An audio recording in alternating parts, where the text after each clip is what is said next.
This week on Just Jason Keto, we're going to try and make fresh strawberry and cream cheese chaffles. So let's get started.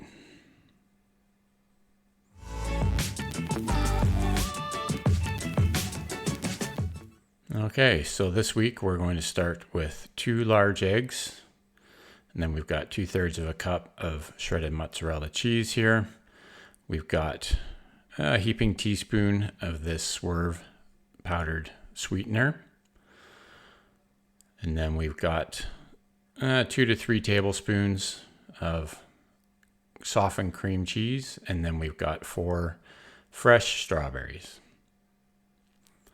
So we're going to start off mixing our cheese into the eggs. This is your typical way to start chaffles. Now these, I have done strawberry and cream cheese chaffles before, but it was with like a strawberry spread. So I wanted to try with fresh strawberries.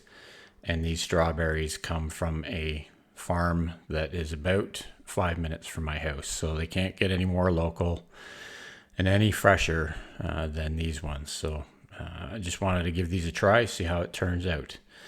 So like I say, we'll start by mixing the cheese into the eggs thoroughly. And then we're going to dice up the strawberries.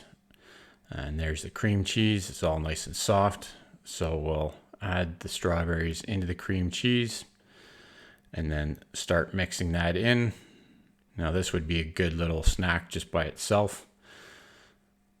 If you enjoy these videos, please consider subscribing. Hit that thumbs up. It'd be really appreciated. Really love making these chaffle recipes every week, and I hope you do enjoy watching them. So here's our strawberries and cream cheese all mixed together. Like I said, this would be a nice little treat. You could freeze this in mini molds and it'd be pretty good. But for this week, we're going to add the strawberries and cream cheese into our egg and mozzarella cheese mixture. Now I will say, with this recipe, I think we probably could have gotten away with 1 egg. It was kind of runny by the time we finished mixing it.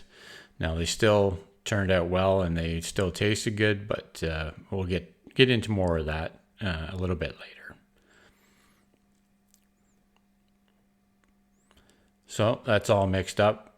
As you can see, it's kind of loose and runny because of the second egg.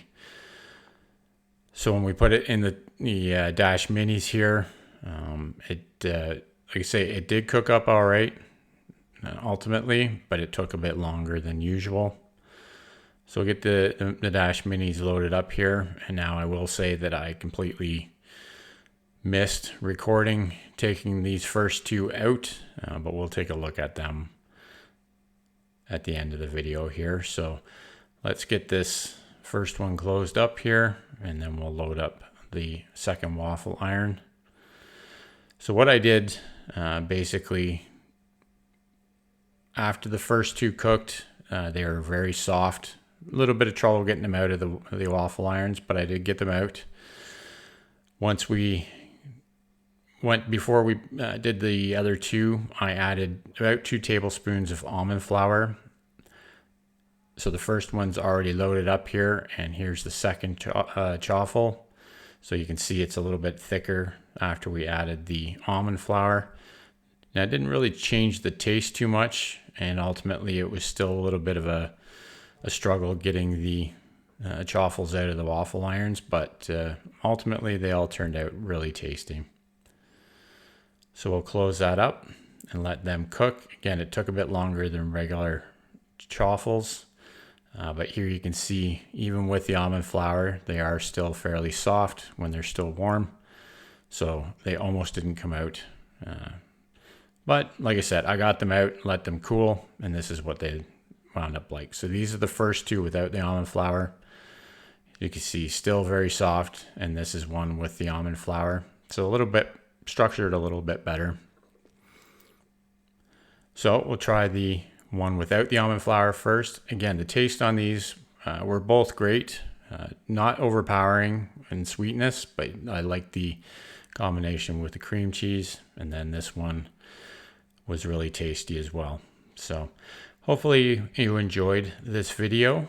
If you did, leave a comment down below. Let me know what you think. And we will see you next week for another chaffle recipe. Keep on thriving, my friends.